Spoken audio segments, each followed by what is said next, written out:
My parents were gone before I could even really remember them, so I grew up in my uncle's house. Then one day, out of the blue, Uncle Ray told me it was time to head to the city and earn my keep. I didn't know why the sudden push, but as I was leaving, I saw this look in my Aunt Carol's eyes. It looked like regret, and that's how I ended up as a massage therapist at a fancy spa in Chicago. My manager, an old-timer named Sal, taught me the ropes. He watched me work on a client one afternoon, sighed, and shook his head. Some poor girl's going to be in a world of hurt with you one day, kid. I didn't get it. When I asked him what he meant, he just grinned and clammed up. One day, I was working on this big-shot executive. As I dug into the knots in his shoulders, he just lay there, thinking, a strange glint in his eye. After a long silence, he asked his question, feeling me out. Hey, kid, do you make house calls? My wife could use a massage. She's got some serious knots. My jaw nearly hit the floor. I'd only ever worked on men. I'd never given a woman a massage in my life. The man chuckled. I'll make it worth your while. You got a real talent.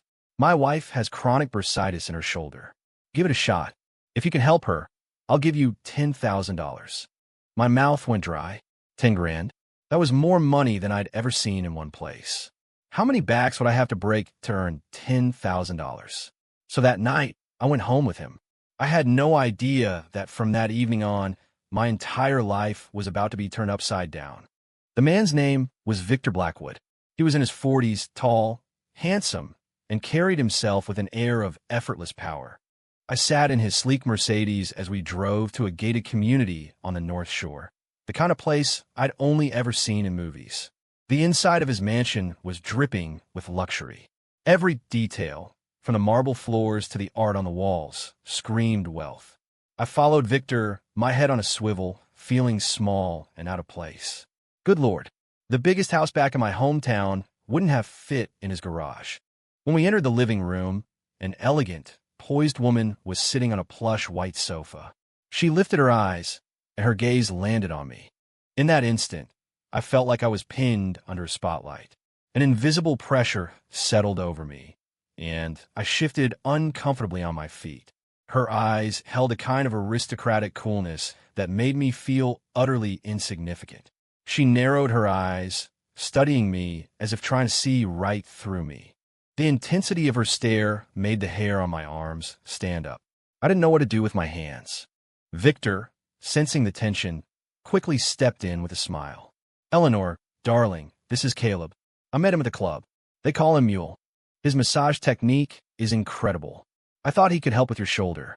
Eleanor let out a soft, dismissive laugh, a hint of mockery in the curve of her lips. Then, she said something I didn't understand, her voice low and cutting. This entire house is wired, Victor. There's a difference between someone you bring home and someone I find. A flicker of embarrassment crossed Victor's face, but he recovered instantly. He just smiled. We play by the rules of the contract, right? What if you lose? She just smirked, her gaze sweeping over both of us with disdain. I stood there listening to them, completely baffled. What were they talking about? What contract? What was the difference between someone he brought home and someone she found? My mind was a mess of questions, but I knew better than to open my mouth. The air between them felt strange. They looked like a perfect couple, but there was a deep, cold rift just beneath the surface. Victor turned to me. Caleb, come with me. I'll show you to the massage room. I hurried after him, glad to escape the living room. We went upstairs to a dedicated spa room. It looked like something out of a five-star resort. Victor opened the door and gestured for me to go in and get ready. I walked inside, where everything was perfectly arranged, professional tables, oils, hot stones. I changed into a set of clean scrubs, but my heart was still pounding. A little while later, the door opened softly, and Eleanor walked in. She had changed into a silk robe and was lying face down on the massage table. I tried to steady my nerves and began preparing the oils. Out of the corner of my eye, I could see Victor standing in the doorway. His expression was unreadable, but there was a strange intensity in his eyes. Eleanor lay perfectly still, silent. I could feel a chill coming off her, a wall of pure indifference. I walked over to the table carefully. Ma'am, I said, my voice barely a whisper. I'm ready to begin. She didn't answer, just gave a slight, almost imperceptible nod. I took a deep breath, placed my hands on her shoulders, and began to work. I never could have imagined that after this night, things would spiral into a place none of US could control. Hashtag 3. As my hands worked the tight muscles in Eleanor Vance's shoulders, the room was thick with a strange, unsettling quiet. From the doorway, I could hear Victor's breathing, heavy and ragged. After a few minutes, it was Eleanor who broke the silence. What did he say your name was again? Her voice was soft and smooth, imbued with the kind of confidence that only comes with age and status. I flinched slightly, then answered nervously, "My name's Caleb, but most people call me Mule." Eleanor's brow furrowed, as if the name was a piece of grit in a pearl necklace. "Mule. That's unique. How old are you?" 21. She was quiet for a moment, then let out a dry, self-deprecating laugh. 21. The year I met Victor, I would have died for him. In the doorway, Victor stiffened, a sad, bitter smile touching his lips. Eleanor, her eyes still closed, spoke again, her tone flat. "Where are you from, Mule?" My hands never stopped moving. "A small town in Pennsylvania. My parents died when I was a kid. Grew up with my aunt and uncle. They sent me here to the city to get a job, and I ended up at the health club." I just told her the truth as I worked. Eleanor tilted her head slightly, her eyes now open, looking at me. There was a flicker of something in them, curiosity, maybe even appraisal. "Why Mule?" I felt my cheeks get hot and scratched the back of my neck with one hand. "The kids back home started it. Said I was built more like a mule than a boy. I cried for days when I was little. Thought there was something wrong with me." After I explained, Eleanor's lips pressed into a thin line. She turned her head away. Then came a cold little laugh. Childish. Suddenly, I felt a strange curiosity about her. She had this sophisticated air, this mature, untouchable quality that I found myself drawn to. My heart started beating a little faster. A feeling I couldn't name spread through my chest.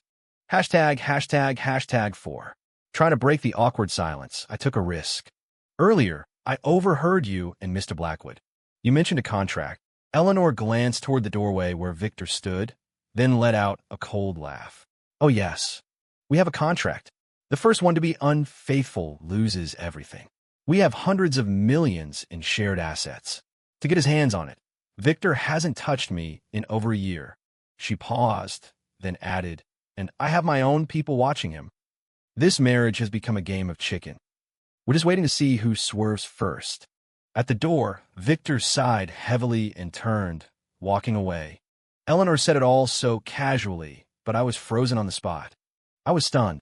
I couldn't believe that this couple, who looked so perfect on the surface, were bound by such a brutal agreement over such an obscene amount of money. My heart hammered in my chest. Questions swirled in my mind. Eleanor must have sensed my shock. Her eyes looked hollow as she said, "You find that surprising?" I did too at first. "Huh," I stammered, "but why? You two seem so perfect together." Eleanor scoffed. "Perfect? That was 20 years ago. Now, well, you wouldn't understand." I nodded, not really understanding, but feeling a new wave of sympathy for her. She had everything anyone could want, but she didn't seem happy at all. My hands had stopped moving without me realizing it. Eleanor noticed the change. "Keep going," she said coolly. "Don't stop." We didn't speak for the rest of the session. When it was over, Eleanor rose, gave me a brief, unreadable look, and left the room. Victor came back in, his face grim. "You actually got through to her? She never talks that much to anyone." I opened my mouth, but didn't know what to say. Victor clapped a hand on my shoulder, his voice dropping to a conspiratorial whisper. "Get her to break our contract, kid, and I'll give you $100,000. I stared at him, then shook my head. "Sir, I may be simple, but I'm not stupid. I can't help you with that. I need the money, but I can't earn it like this." Victor's face tightened with impatience. "I'll make it 200,000. I can't wait any longer. If you don't agree, I'll report you for taking private clients. You'll be blacklisted from every spa in this city." I stood there, my mind a chaotic mess. $200,000. It was an amount I couldn't even properly imagine. But the thought of doing what he asked felt fundamentally wrong. I was just a simple kid from the country. I never wanted to be a part of something this tangled and ugly. Hashtag 5. The days passed in a haze of confusion. Then, a few days later, Eleanor contacted me herself. She called and asked me to come to her house for another massage. I felt a knot of anxiety in my stomach, but I couldn't refuse. I forced myself to go.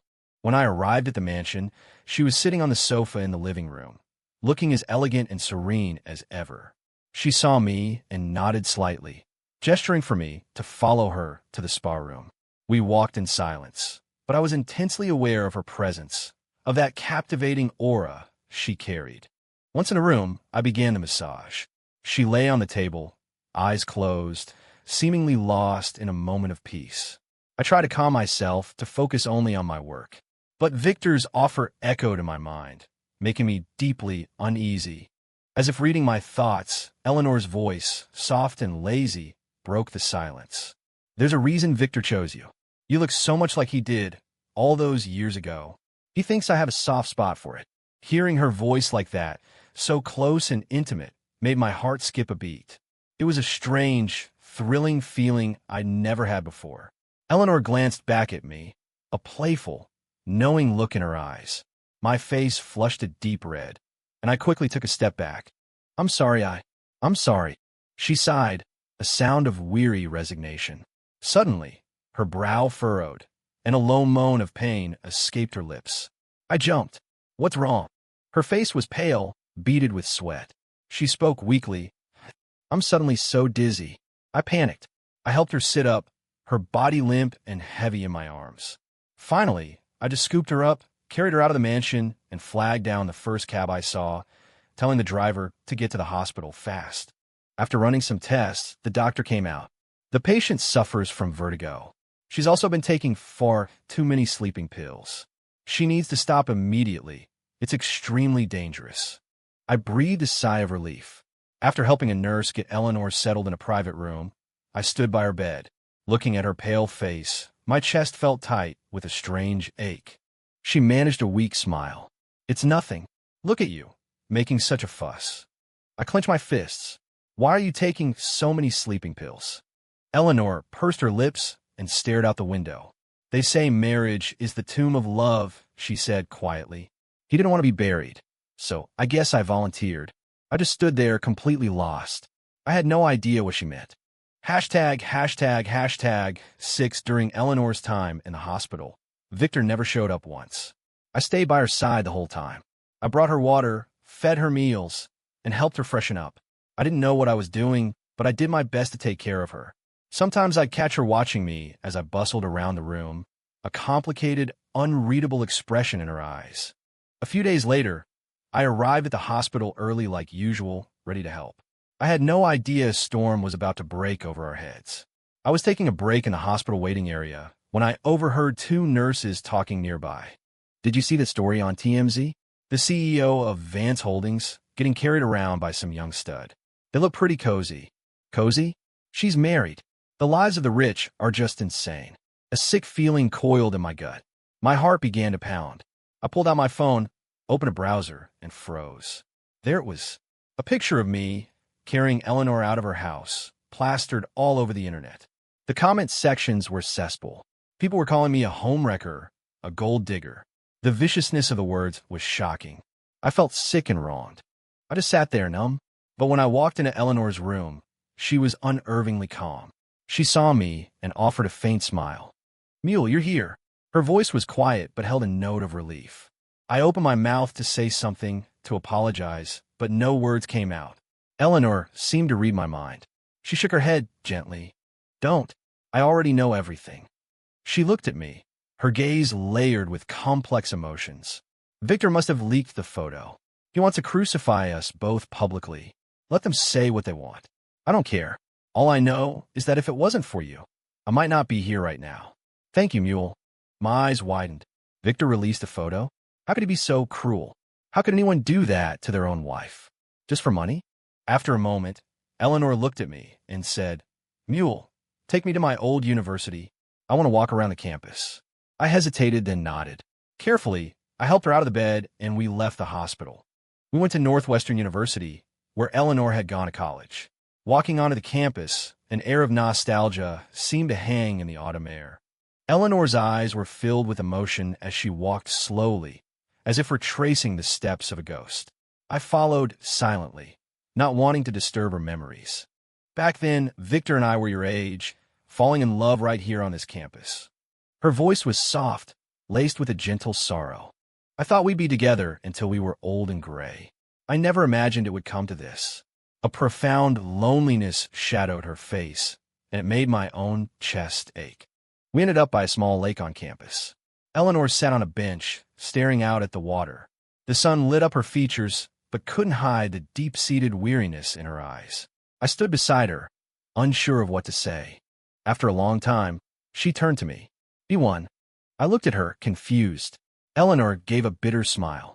"I found him in you. The man he used to be." Her gaze settled on me, and I felt a jolt of panic. What she said next made my world stop. "Don't go home tonight," she said, her voice barely a whisper. I surrendered. She took my hand, and we went back to her house. The whole way, my heart hammered against my ribs like a trapped bird. It felt like I was a kid again, sneaking out of the house after dark. Thrilling and terrifying. Back inside the luxurious mansion, I was hyper-aware of the security cameras mounted in every corner. It felt like Victor's eyes were on us, watching our every move. Eleanor stood in the center of the living room, a storm of emotions in her eyes. She stared at the cameras, a cold smirk playing on her lips. Then, she turned slowly to face me. My gaze was drawn to her. In that moment, she was breathtakingly beautiful, more beautiful than any woman I had ever seen. After a moment, she spoke, her voice soft. "Mule, do you like me?" The quiet question landed like a boulder in my chest. I nodded hard, my voice trembling when I finally found it. "Yes, I do." Eleanor searched my eyes, as if looking for something specific. I gathered my courage and asked, "What about you? Do you like me?" She was silent for a moment, a look of profound weariness on her face. "Does it matter?" Her words hit me like a punch to the gut. I just stared at her, seeing the raw earnestness on my face. She seemed to reconsider. After a long pause, she spoke again, her voice gentle. "Yes, you're him, back when he was young. My boy." Her voice was so tender it made my head spin. "Aren't you going to carry me upstairs?" Her words sent a rush of heat through my body. As if controlled by some other force, I stepped forward and swept her into my arms. She was soft and light, and she smelled faintly of lavender. I carried Eleanor up the grand staircase, one step at a time. When we reached her bedroom, I gently set her down on the bed. She looked at me, her eyes filled with a kind of conflicted hesitation. She kept glancing toward the door, as if still expecting Victor to walk in. I stood by the bed, frozen, unsure of what to do next. Then, Eleanor seemed to make a decision. She bit her lip, reached out, and took my hand. "Don't be scared, little boy," she whispered. Her voice was like a spell, and all my fears dissolved. That night, Victor never came home. It felt like the rest of the world had melted away, leaving just the two of us. The next morning, Eleanor woke slowly. She blinked, and for a second, a complex mix of emotions flickered across her face. Confusion, shyness, and a trace of undeniable tenderness. She looked at me, and I quickly looked down, a hot wave of awkwardness washing over me. Eleanor sighed softly but didn't say anything. The fragile peace was shattered by a loud, insistent knocking on the front door. We both jumped. Could it be Victor? But he had a key. When I opened the door, I froze. My Uncle Ray and Aunt Carol were standing on the porch, holding a casserole dish and smiling greasy smiles. "Caleb," my uncle said, his grin wide, "we heard you hit the jackpot with a rich lady. After all those years we spent raising you, don't you think it's time you paid us back?" I stared, my mind reeling. I couldn't believe they were here, saying these things. "Uncle Ray, Aunt Carol, what are you doing here?" Aunt Carol stepped forward and grabbed my hand. "Caleb, honey, we heard you were doing so well for yourself, so we came to visit. You can't forget all we did for you." I scratched my head, waving my hands dismissively. "I haven't forgotten. But how did you even find this place?" My uncle's face darkened. "We know how to use the internet, boy. Your business is all over it.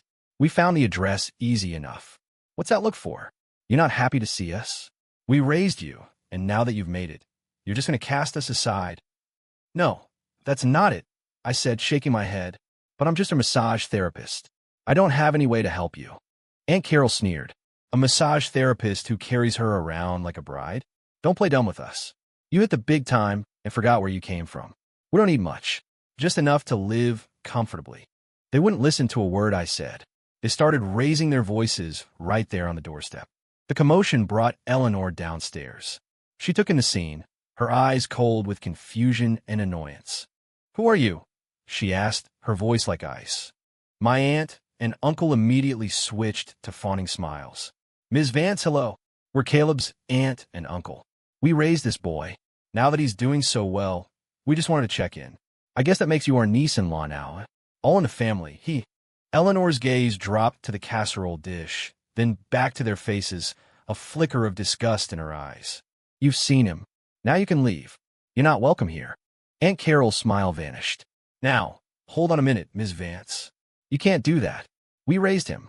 He owes us. And a boy like him so gifted. You can't just take the milk for free." Eleanor let out a sharp, cold laugh. "Then have him repay you. It has nothing to do with me." They tried to argue more, but Eleanor was done. She turned to me. "Caleb, get them out of here." Uncle Ray's face was a thundercloud. "You'll regret this," he muttered.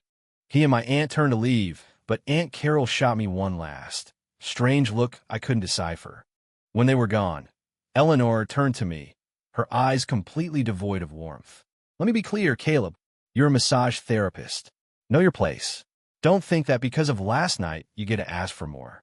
I can have you thrown out of here in a second." Her voice was so cold it felt like a slap. I stumbled back a few steps. I looked at her, searching for any trace of the tenderness from the night before. All I saw was a wall of ice. I didn't understand. How could she change so completely overnight? Was last night just a dream? Or had I just wanted too much? Eleanor went back into the living room, clutching her phone, her eyes glued to the screen with a desperate, anxious hope. She was waiting for Victor's call, as if a single ring from him could decide her entire fate. Watching her, a bitter mix of jealousy and anger rose in my throat. Why was she so obsessed with him? Why couldn't she just let him go and be with me? After what we'd shared. But the call never came. As the minutes stretched into hours, Eleanor's expression grew darker and darker. Her face was a mask of disappointment and despair, as if her whole world was collapsing. Suddenly, she let out a raw, agonized scream. "Victor, you wanted me out of your life, didn't you? You wanted this divorce. You won. You got what you wanted, so why won't you call me? You bastard." Her raw fury startled me. I didn't know how to comfort her. I wanted to hold her, to tell her I was there, but I was afraid she would just push me away again. All I could do was stand there, uselessly watching her unravel. Her grief turned to rage. She started throwing things, shattering expensive vases, and sweeping books off shelves. Tears streamed down her face as she cursed Victor's name. I tried to step in, to stop her, but she shoved me back with surprising strength. "Stay away from me. Who the hell are you? You don't understand anything." A full day passed. Still no word from Victor. Eleanor was a bundle of raw nerves, constantly checking her phone, her hope turning to pure rage. I tiptoed around her like a mouse, terrified of setting her off. She paced the room, muttering his name over and over. I tried to offer a word of comfort, but she shot me a look of pure venom. "Get away from me. This is all your fault. He won't call me because of you." I retreated, my chest tight with a hurt I couldn't voice. The next day, it was the same. No call. Eleanor's temper grew even more volatile. She started taking her frustration out on me, hitting and screaming. She shoved me against a wall, her words like knives. "Did you really think you could replace him? You'll never be him. Never." But then, when night fell, everything changed. She would grab my hand and pull me back to her room, clinging to me as if I were her only lifeline.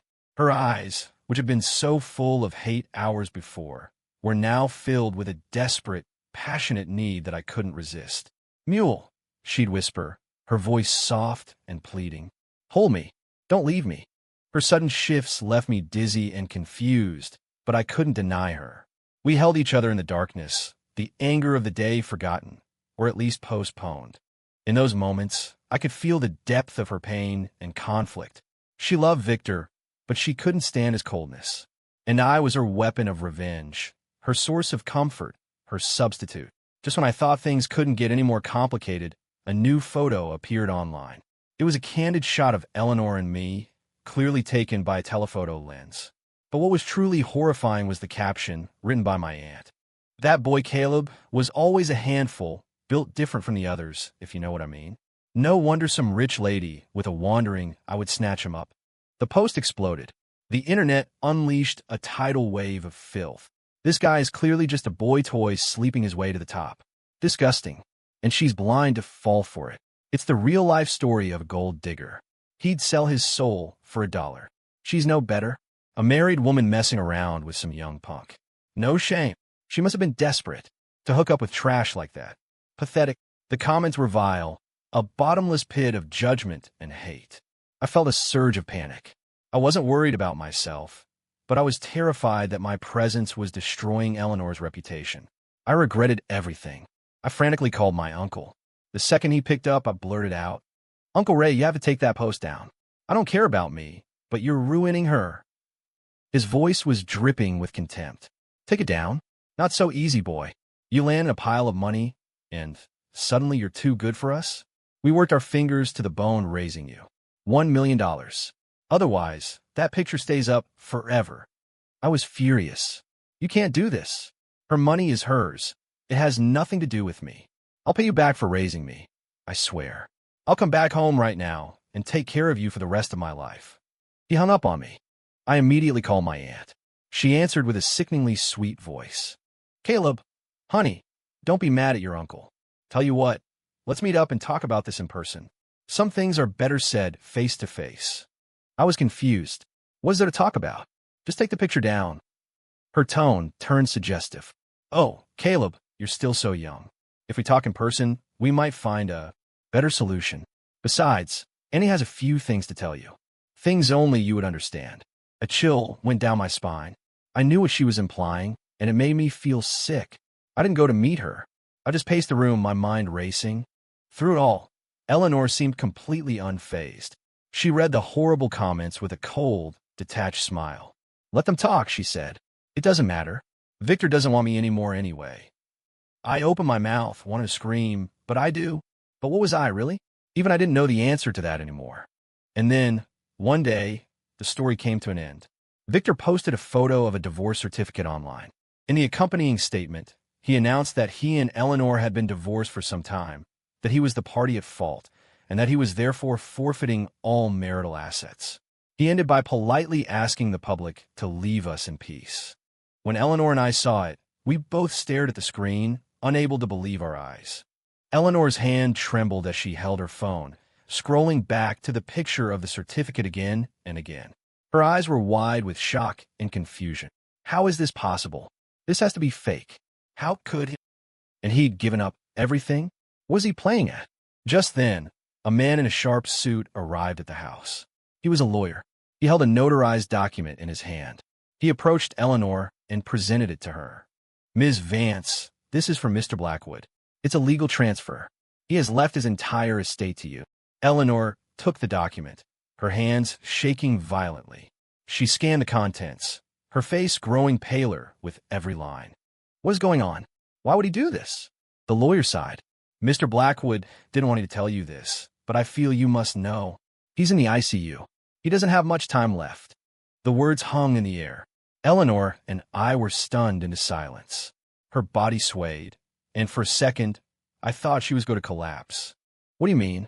Why is he in the ICU?" Her voice was choked with tears. The lawyer shook his head grimly. "I don't know all the specifics. When he hired me to handle these affairs, he was already very weak. His only instruction was to give these to you and not to tell you about his condition. He didn't want you to worry. But I believe you have a right to know the truth." Tears finally broke free, streaming down Eleanor's face. She clutched the document as if it were a life raft. "I have to see him. Take me to him now." When we finally reached the hospital and stood before the doors to the ICU, Eleanor stopped dead. She stared at the closed door, her face a mask of terror. She didn't know what was waiting for her on the other side. She didn't know how she could possibly face him. Taking a deep, shuddering breath, she pushed the door open. The sight inside made our hearts clench. Victor was lying in the hospital bed, a web of tubes and wires connecting him to a bank of whirring machines. His face was ashen, sunken. He looked so fragile, so helpless. Eleanor walked to his bedside and gently took his hand. Tears fell freely onto their joined hands. Victor, why? Why would you do all this? Why didn't you tell me you were sick? We promised. We promised we'd grow old together. Victor's eyes fluttered open. He looked at her, and a flicker of his old warmth returned. He managed a weak smile. Eleanor, you found out. I'm so sorry. She gripped his hand tighter, sobbing uncontrollably. He sighed, his eyes full of pain and regret. I didn't want you to be sad. Over a year ago, they found the tumor. Brain cancer. The doctors gave me a year. In that moment, my whole world fell apart. I didn't know what to do. I couldn't leave you, but I couldn't bear the thought of you watching me die. Eleanor looked like she'd been struck. Her lips trembled. You should have told me, Victor. We could have faced it together. He shook his head slowly. No, I didn't want you to see me like this. I didn't want you to waste your life worrying and grieving. I wanted you to live. So you started sleeping around? To make me leave you. Her voice was raw with anguish and anger. He looked away, ashamed. Yes, I wanted you to hate me. If you hated me, you could move on. You could start over. But you wouldn't let go. You still loved me, and it was tearing me apart. Then why the contract? She asked, her voice breaking. Victor looked back at her, his eyes shining with unshed tears. I had to find someone to take care of you. We never had children because of me. I knew I couldn't be with you forever. I couldn't stand the thought of you being alone after I was gone. His gaze shifted for a second, finding me in the doorway. I vetted so many people, set up so many situations, but you never took the bait. Then one day at the club, I saw Caleb. He was so much like I used to be. I could tell he was a good, decent person. I thought he could make you happy. I just wanted to build a bridge, so you wouldn't be alone. Eleanor glanced at me, then back at her husband, her expression lost. You fool, she whispered. Did you really think that would make me happy? He gently reached up and brushed a tear from her cheek. I know it was selfish, but I was out of ideas. I just don't want you to be lonely. I want you to find someone who truly loves you, who will be with you for the rest of your life. Eleanor collapsed onto his chest, her cries echoing in the sterile room. I don't want anyone else, Victor. I only want you. You can't leave me. You promised. He held her tightly, tears finally spilling down his own cheeks. I'm sorry. I can't keep that promise. But you have to live. You have to live a good life. For me. And for you. ###14. I lowered my head and let out a long, quiet breath. Then I turned and walked out of the room. This was their moment. I didn't belong here. If I stayed any longer, I would just be in the way. But as I walked down the hall, I heard Victor's weak voice call out. Caleb, I'm leaving her in your hands. You have to take care of her. Don't let anything happen to her. She's starting to fall for you. I can feel it. Promise me you'll take care of her. I broke into a run, my heart in pieces, and didn't stop. On the day of Victor's funeral, I went, but I stayed in the back, hidden in the crowd. Eleanor didn't say a single word through the entire service. She just stood there, clutching his portrait, her eyes hollow and blank, as if her soul had been scooped out. I watched her from afar, my chest aching with a helpless sympathy. I finally understood. Eleanor never loved me. I was a substitute, a ghost, a temporary comfort she reached for in her darkest hour. Now that Victor was gone, her heart had room for nothing but his memory. What was I in the face of that? In that moment, a stark clarity washed over me. I was just a simple kid from a small town. I had no fancy family, no special talents. What right did I have to dream of a life with someone like her? It was a fairy tale, and I wasn't the prince. The chasm between our worlds was too vast to cross. So, I quietly slipped out of her life and went back to the only thing I knew. I went back to the health club. I spent my days giving massages, my life falling back into a simple, busy rhythm. I learned how to deal with the world, how to stay true to myself in a city that could swallow you whole. In the 3 years that followed, I worked on thousands of people. I met all kinds. Sometimes a client would hear about my nickname, Mule, and try to hire me for a private session. I always just smiled and politely declined. In those 3 years, I often thought about Eleanor. I wondered how she was, if she had managed to climb out from under the weight of her grief. I wondered if she ever thought of me, the simple country kid who had briefly crashed in her life.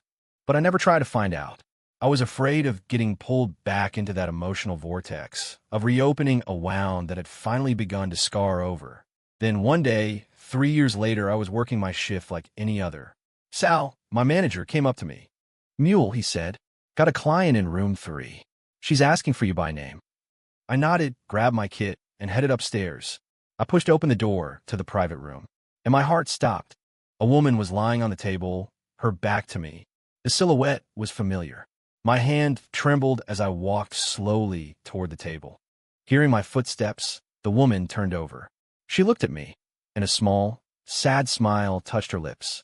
Mule, she said, it's been a while.